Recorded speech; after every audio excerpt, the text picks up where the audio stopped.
কি তোমার কি হয়েছে? তোমাকে সকলে এরকম ধরে আনলো কেন? তোমার কি শরীর খারাপ? চিন্তা করো না গিন্নি, আমি ঠিক আছি। একটু মাথা ঘুরে পড়ে গেছিলাম, তাই সকলে একটু ধরাধরি করে বাড়িতে দিয়ে গেল। তুমি আবার মাঠে গিয়েছিলে তাই না? আমি তোমাকে পই পই করে বারণ করলাম, কিন্তু তুমি আমার কথা শুনলে না। আমাকে ঘুরতে যাওয়ার কথা বলে মাঠে কাজে লেগে পড়লে তাই না? কি করব গিন্নি, ফসলের অবস্থা তো খুবই খারাপ। এখন যদি পরিচর্যা না করতে পারি তাহলে ফসলগুলো সব নষ্ট হয়ে যাবে। নিজের হাতে ফসলগুলো নষ্ট হয়ে যাচ্ছে, তা আমি সহ্য করতে পারবো না। তা বলে তুমি নিজের এত বড় ক্ষতি করতে পারো না। দেখছোই তো সারা গ্রাম ঝলসে গেছে, কোনো জায়গায় একটু জলের খোঁজ নেই। আর তুমি এই রোদের মধ্যে এখন ফসল পরিচর্যার কথা ভাবছো? এই ফসলগুলো ফলাতে আমার কত খরচ হয়ে গেছে বলো তো। খরচ হলে হোক, বেঁচে থাকতে যে কত টাকা পয়সা ইনকাম করতে পারবো তার ঠিক নেই। আর তুমি নিজের টাকা পয়সা হিসাব করতে গিয়ে নিজের শরীরটাকে ক্ষতি করছো। ঠিক আছে ঠিক আছে, আমি আর যাবো না মাঠে কাজ করতে। এটা তো তুমি প্রতিবারই বলো, কিন্তু একবারও কথা দিয়ে কথা রাখো না। আমাকে ছুঁয়ে বলো তো, আর কখনো এরকম যাবে না। বলছি তো বাবা, আর যাবো না আমি কাজ করতে। যাও, আমাকে এক গ্লাস জল দাও তো, শরীরটা আর টানছে না, আর টানছে না গো।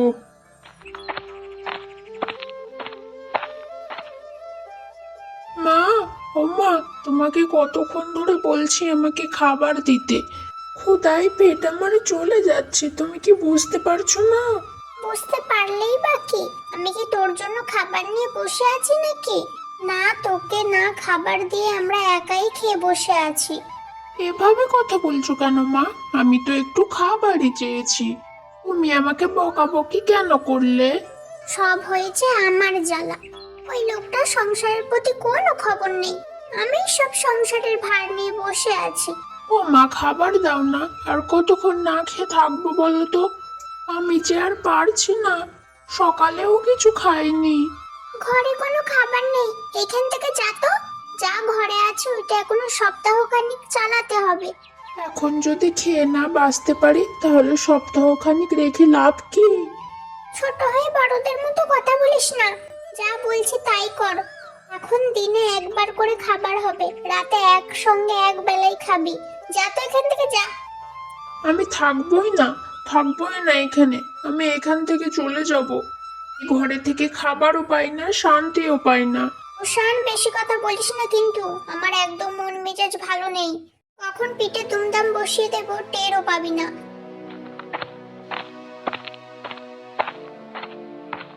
আজ আসুক ওই মিনসে, তারপর দেখাচ্ছি মজা। বউ ছেলেকে না খাইয়ে রেখেছে। কতবার বলেছি শহরে যাও, শহরে যাও, গিয়ে কাজ করো, কিন্তু আমার কথা তো কোনোটাই শোনে না।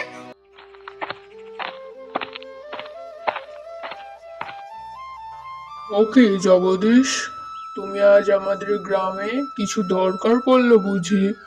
হ্যাঁ মানে ওই আর কি।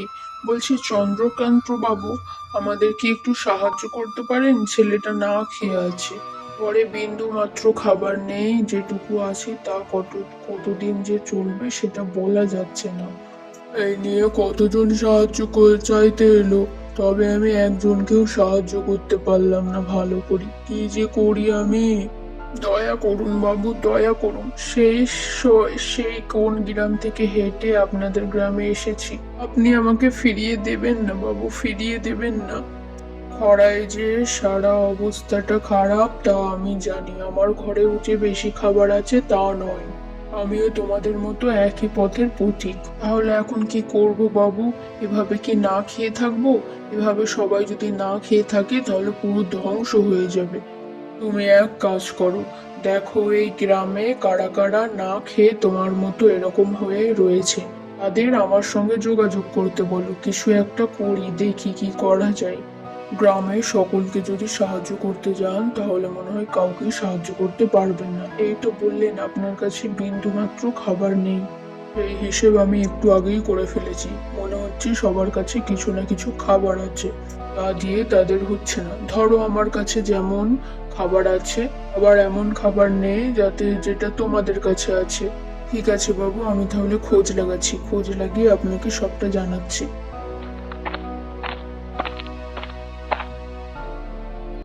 কি গো গো জগদীশ দাদা, হঠাৎ করে এই গ্রামে কোনো দরকারে এলে নাকি? হ্যাঁ হ্যাঁ, কিছু দরকারে এসেছিলাম। তা তুমি এখানে কি করছো? তুমিও কি দরকারি এসেছো নাকি? হ্যাঁ হ্যাঁ, চন্দ্রকান্ত বাবুর কাছে এসেছিলাম। জানোই তো ঘরের অবস্থা কেমন এখন। তাই চন্দ্রকান্ত বাবুর কাছ থেকে একটু সাহায্য চাইতে এসেছিলাম। আমিও তো এখনই ওখান থেকেই ফিরলাম। আমাকে জানালেন যে এই গ্রামের কে কে এরকম অবস্থায় আছে আমাকে জানাতে। কেন, উনি কি সাহায্য করবেন নাকি? যতদূর মনে হচ্ছে উনি অসহায় ব্যক্তিদের নিয়ে কিছু একটা করতে চাইতেন। তাই আমি ওনার কথা মতো চলছি। যেভাবে হোক আমাদের জীবন তো বাঁচিয়ে রাখতে হবে, তাই না? তাহলে আমি গিয়ে আবার কি করব? আমিও বরং তোমার সঙ্গে কাজে লেগে পড়ি। আর পরে না হয় খোঁজ খবর লাগিয়ে সব একসঙ্গে চন্দ্রকান্ত বাবুর কাছে হাজির হব। আমিও তাই বলছি, শুধু শুধু এত দূর কষ্ট করে হেঁটে গিয়ে কি করবে? তার চেয়ে বরং চলো তুমি আর আমি মিলে কাজ করি।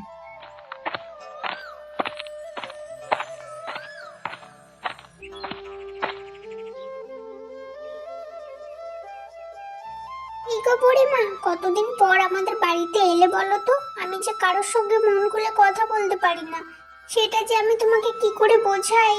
কি করব বল, গ্রামের অবস্থা তো ভালো নয়।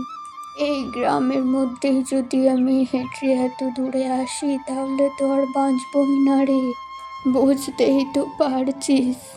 তুমি বরং বসো, তোমার সঙ্গে দুদণ্ড কথা বলি।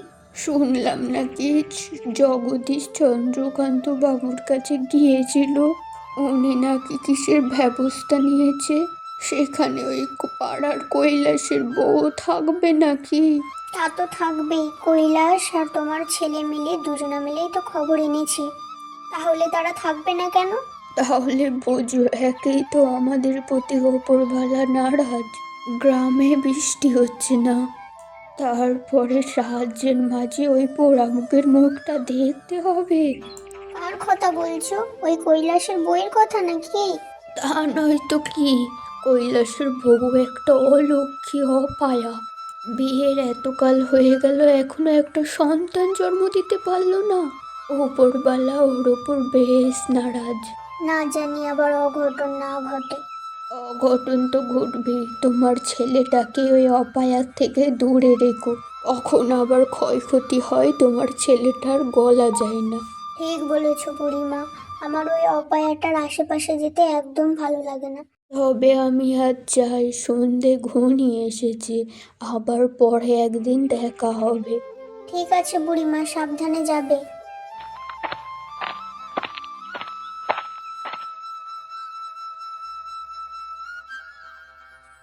বলুন চন্দ্রকান্ত বাবু, এবার আমাদের কি করতে হবে? এই গ্রামের বেশ কয়েকজন আমাদের সঙ্গে আছে। হ্যাঁ হ্যাঁ বলছি, দেখো প্রত্যেকের ঘরেই কিছু না কিছু খাবার আছে, কিন্তু যাদের ঘরের যা খাবার আছে তা দিয়ে তাদের হচ্ছে না। তাই আমি চাইছি সবাই মিলেমিশে রান্না বান্না করতে। তার মানে আপনি বলতে চাইছেন 3 গ্রামের মানুষ এক কড়াইতে রান্না করবে, তাই তো? একদমই তাই। যতদিন না আমাদের এই 3 গ্রাম সংকট মুক্ত হচ্ছে ততদিন পর্যন্ত আমাদের সবার কাছে যা আছে তাই দিয়েই রান্না বান্না করে খেতে হবে। কিন্তু আপনার এই প্রস্তাবে কি সবাই রাজি হবে? হবে না কেন? দেখো, সবার ঘরে যদি অল্প অল্প খাবার থাকে তা দিয়ে 1 দিন বা 2 দিন চলবে। সবাই যদি একসঙ্গে রান্না করে তাহলে বেশ কয়েকদিন আরামেই চলে যাবে। আমাদের অবশ্যই এই সিদ্ধান্তে কোনো আপত্তি নেই। আমাদের ঘরে যা আছে মোটামুটি ভালোই আছে, শুধুমাত্র চালটা ফুরিয়ে গেছে। আমার ঘরে শুধুমাত্র চালটাই অবশিষ্ট আছে, বাকি ডাল কিংবা রান্না করার মতো অন্য কিচ্ছু নেই। এই যে দেখলে, তোমাদের ঘরে যা আছে তোমরা সেটা একা চালাতে পারবে না।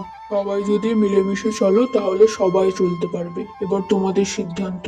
যেহেতু এটা করলে আমাদের সকলেরই ভালো হবে, তাই আমি মনে করি কারো কোনো আপত্তি থাকা উচিত নয়। চন্দ্রকান্ত বাবু, আপনি সবকিছুর ব্যবস্থা করুন।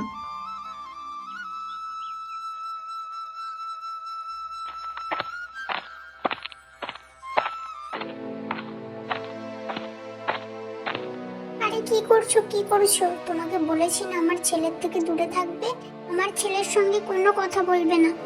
বলেছিলাম মেয়েটার থেকে ছেলেটাকে দূরে রাখতে। তোমরা কেন আমার সঙ্গে এরকম করো? আমি তো ওর কোনো ক্ষতি করিনি, আমি শুধু ওর সঙ্গে একটু কথা বলছিলাম। না, আমার ছেলের সঙ্গে তোমার কোনো কথা নেই, আর ওর সঙ্গে কথা বলার চেষ্টাও করো না। পরে দেখা যাবে আমার ছেলেটার একটা কোনো ক্ষতি হয়ে গেল, তারপর কি করবে শুনি? ক্ষতি হবে কেন? এই যে তোমরা সবাই আমার সঙ্গে কথা বলছো, তোমাদের কি ক্ষতি হচ্ছে? তাহলে তোমার ছেলের কেন ক্ষতি হবে? আমরা হলাম বড় মানুষ, আমাদের ক্ষতি না হলেও বাচ্চাদের অবশ্যই হতে পারে। আবার তোমার বাচ্চা কাচ্চা হচ্ছে না, তুমি বলছো কি করে যে ক্ষতি হবে না? তাহলে ক্ষতি যদি না হতো তাহলে তোমাকে উপরবেলা বাচ্চা দিচ্ছে না কেন? এখানে আর নয় বুড়িমা, আমি আর এখানে থাকবো না। দরকার হলে না খেয়ে মরবো, তাও ভালো। না না, তোমরা এমন করছো কেন? আমার কারণে তোমরা চলে যাবে, এটা একদম ঠিক নয়। তোমরা থাকো, আমি চলে যাচ্ছি।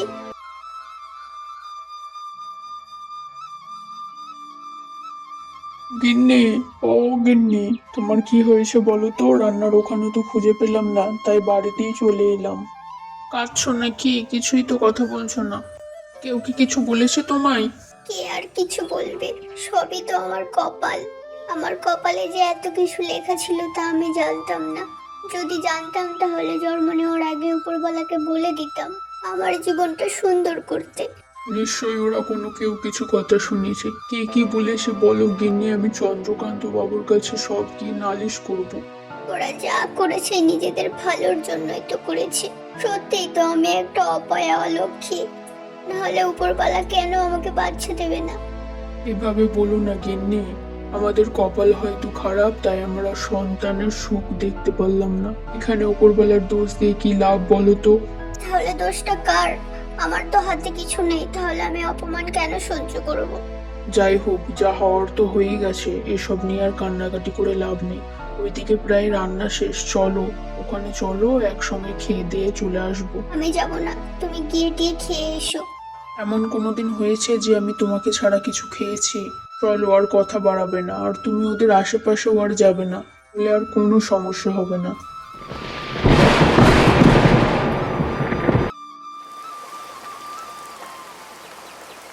তারপর বলো, গ্রামে তো মুষলধারে বৃষ্টি হচ্ছে, তা কেমন লাগছে? একদম ভালো বাবু, আমরা তো বেশ খুশি হয়েছি। আমাদের ফসলের যা অবস্থা হয়েছিল, একদম পুড়ে যাওয়ার অবস্থা, এখন একটু বৃষ্টির মুখ দেখলাম আমরা। যাক, তাহলে আমাদের আর কষ্ট করে দিন কাটাতে হবে না, আমাদের আর এক কড়াইতে রান্নাও করতে হবে না। কিন্তু আমরা এক কড়াইতে রান্না করে খেয়েছি, কিন্তু দিনগুলো ভালোই ছিল। হ্যাঁ, তাহলে একটা কাজ করা যাক, আজকে শেষবারের মতো তাহলে আমরা একটা আয়োজন করি, 3 গ্রামের মানুষ একসঙ্গে এক কড়াইয়ে খাবো। আচ্ছা বাবু, আপনি অনুমতি দিন, আমরা সবকিছু ব্যবস্থা করছি। আর আমার বাগানে যে সবজিগুলো হয়েছিল না, বৃষ্টি একবারে তরতাজা হয়ে উঠেছে, ওই সবজিগুলো নিয়ে দিয়েই না আমাদের পিকনিকটা শুরু হোক। তার মানে তুমি বলছো আবার ওই আয়োজন হবে, ওই কৈলাসের পরিবারের সঙ্গে তার মানে থাকতে হবে? আমি এই আয়োজনে থাকছি না। আমি যখন থাকবো না তখন তুমিও থাকবে না, ব্যাস। তুমি এমন ভাবে কথা বলছো কেন? এমন মনে হচ্ছে যেন তুমি ওই রান্নার আয়োজনে আর কোনোদিন যাওনি। রান্নার আয়োজন যদি না হতো তাহলে আমাদের না খেয়ে মরতে হতো এতদিন। আগের পরিস্থিতি যখন নেই, তাহলে আর আগের পরিস্থিতি নিয়ে কথা বলারও কোনো দরকার নেই। আর কৈলাসের বউ যেখানে থাকবে সেখানে আমি থাকবো না। বুঝলাম না, কৈলাসের বউয়ের সঙ্গে তোমার এত বিরোধ কিসের? কখনো তো দেখলাম না তার বউ তোমার সঙ্গে ঝগড়া করছে বা পরনিন্দে করছে। তুমি কি বুঝতে পারছো না? কৈলাসের বউয়ের বাচ্চা হচ্ছে না, সে একটা অলক্ষী। ও যদি আমার ছেলের আশেপাশে আসে তাহলে আমার ছেলের ক্ষতি হবে। তোমার মাথা খারাপ হয়ে গেছে, কোনো মানুষের জন্য কোনো মানুষের ক্ষতি হয়? এটা আমি কোনোদিন ভাবতে পারিনি। তোমার কি জ্ঞান বোধ আছে নাকি? বলো বুড়িমা যাবে কিনা। তুমি পড়ে আছো বুড়িমার সঙ্গে। বুড়িমা দেখো গা, কৈলাসের পরিবারের সঙ্গে ভাব জমিয়েছে, তাদের সঙ্গে বেশ ভালো করেই কথাবার্তা বলছে। কি বলছো কি তুমি? বুড়িমা এই ব্যাপারটা খুব মানে, আমার থেকে বেশি মানে। আমাকে তো এইসব বুড়িমাই বুঝিয়েছে। তুমি যা করবে করো গা, ওই ওই রান্নায় আমিও যাব আর আমার ছেলেও যাবে, বলে রাখলাম, তুমি না গেলে না যাবে। শুনলাম নাকি আপনার সঙ্গে কৈলাসের বইয়ের বেশ ভালো ভাব জমেছে। ব্যাপারটা কি শুনি। ব্যাপারটা কিছুই নয়, আমি ভুল করেছি আর আমি প্রায়শ্চিত্ত করতে চাই। এটা আপনি কি বলছেন? আপনি তো নিজেই বলেছেন ওর থেকে আমরা যেন 10 হাত দূরে থাকি। আমারই ভুল ছিল, আমি সেই কোন কালের মানুষ, কিন্তু কখনো বোঝার চেষ্টা করিনি। হঠাৎ করে কি এমন হলো যে আপনি বুঝলেন যে কৈলাসের বউ ভালো মানুষ? কৈলাসের বউকে এত ছোট করেছি, এত অপমান করেছি, তবুও সে আমার সেবা করে আমার জীবন বাঁচিয়েছে। আমার খারাপ হওয়ার পরিবর্তে সে আরো ভালো হয়েছে। তাই আমি বুঝলাম ও কোনো অপায়া নয়। দেখো, কৈলাসের বউয়ের সঙ্গে যেটা হয়েছে সেটা সবার সঙ্গে হতে পারতো, তোমার আমার সঙ্গেও হতে পারতো। আমারও তো সন্তান হয়েছিল, তাকে কি বাঁচিয়ে রাখতে পারলাম? এটা কি আমার ব্যর্থতা? এই ধরো, তোমার যদি না সন্তান হতো তাহলে কি সেটা তোমার দোষ? এটা তো আমি ভাবিনি বুড়িমা, সত্যিই তো আমার যদি না সন্তান হতো তাহলে আমি বা কি করতাম? উপরবালাকে কি বোঝাতে পারতাম যে আমাকে একটু সন্তান দিন? সেটা কি সম্ভব? আমিও ভুল করেছি বুড়িমা, আর আমি পাপের প্রায়শ্চিত্ত করতে চাই। আমি ওখানে থাকবো, রান্নার ওখানে থাকবো। কতদিন পর 3টে গ্রাম একসঙ্গে উৎসবে মেতে উঠেছে। আর কয়েকদিন বৃষ্টি থাকলেও আমাদের কোনো সমস্যা নেই। ওইদিকে কত দূর হলো তোমাদের রান্না বান্না? এই তো দাদা, প্রায় হয়েই এসেছে। এই কি, তুমি হঠাৎ পড়ে গেলে কেন মাথা ঘুরে? শরীর খারাপ লাগছে নাকি? দেখি দেখি। কি হলো কি তোমার? তোমার কি অসুস্থ লাগছে নাকি? বাড়ি যাবে গিন্নি? চলো চলো। আরে দাঁড়া, বাড়িতে নিয়ে যেতে হবে না, তোর তো খুশির খবর আছে রে। তোর বউয়ের সন্তান হবে। সন্তান হবে মানে? তুমি কি বলছো বুড়িমা? তুমি আমাদের সঙ্গে মজা করছো না তো? দেখো, এমন ধরনের বিষয় নিয়ে মজা করো না। আরে মজা করবো কেন, আমি তো সত্যি বলছি।